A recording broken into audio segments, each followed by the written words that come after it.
Hey, it's Justin of Severed Books again, and we are going to be talking about one of my absolute favorite games today.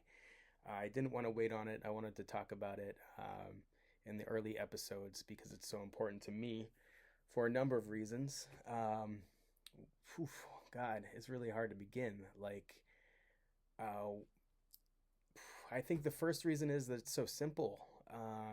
Avery Alder, she or they, I don't know how they identify, but they have achieved so much with so little in the quiet year that it's remarkable. It's very remarkable. Um, I always think about it as almost like a haiku of tabletop games because there's so little there, but you can achieve so much with it. That's something that I try to do in my own games. Oldest Child was influenced very heavily by the Quiet Year, and gosh, like I think also it's almost like a gateway game.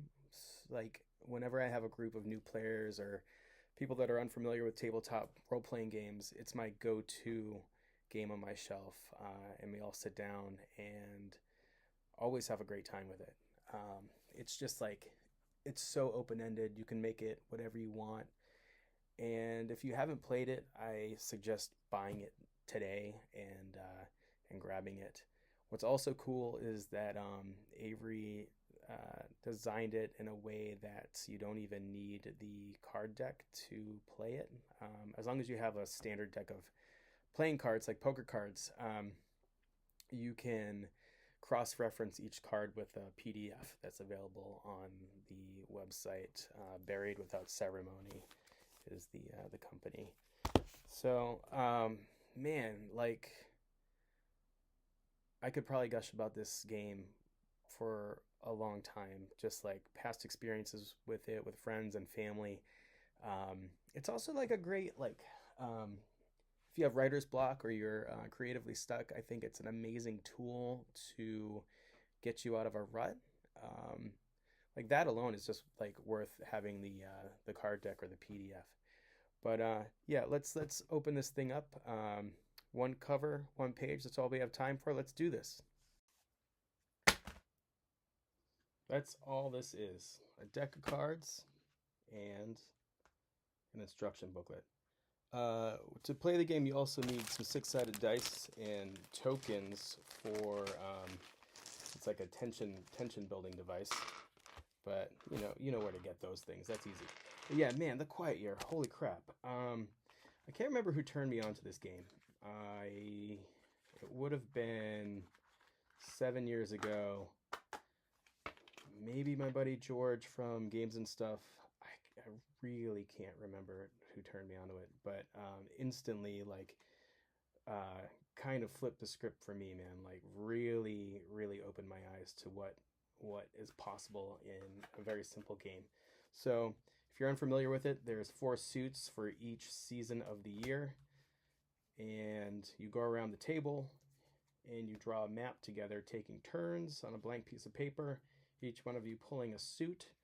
And the hook is, I mean, there's a bunch of hooks, but the hook is that there's either or, the top one being rather positive and the bottom one being somewhat negative for your group.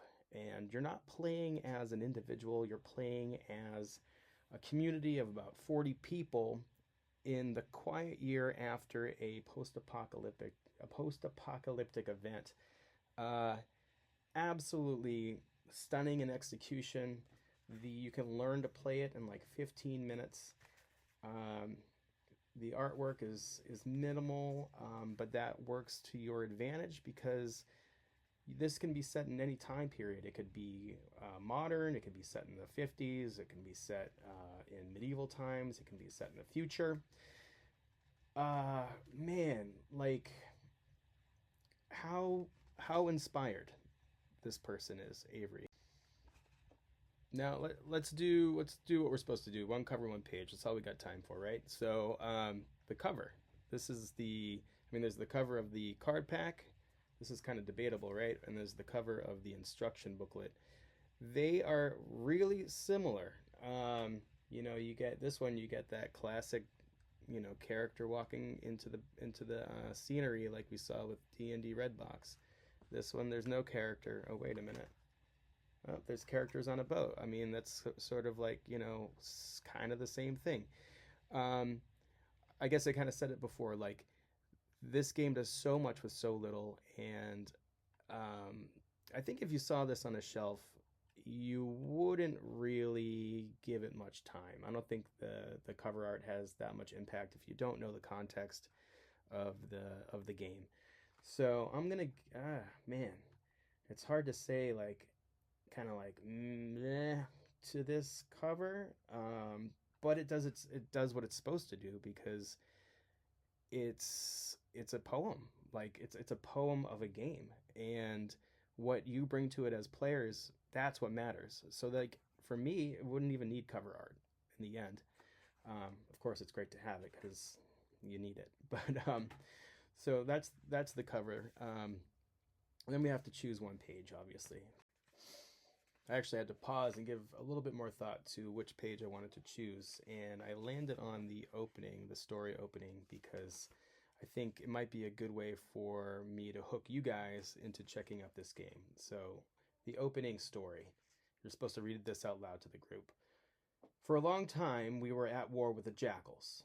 Now, finally, we've driven them off, and we're left with this year, a year of relative peace. One quiet year with which to build our community up and learn again how to work together. Come winter, the frost shepherds will arrive, and we might not survive the encounter. This is when the game will end. But we don't know about that yet. What we know is that right now, in this moment, there is an opportunity to build something. Very cool. Very, very cool. I think my only critique is I wouldn't have mentioned game in this intro. I would want the players to sort of like forget about the fourth wall and just believe in the story. But man, The Quiet Year, please check it out. Absolutely a gem of a game. Avery, you're a rock star. Woo! Thanks for checking out One Cover, One Page. If you like this stuff, subscribe, like it, all that. I'm going to do a lot more of these, I'm assuming. And thanks again. I am ordering a new microphone because I'm just using the mic on my MacBook Pro, and it's just not cutting it. So hopefully the audio on future videos will be louder. So thank you all. Stay creative.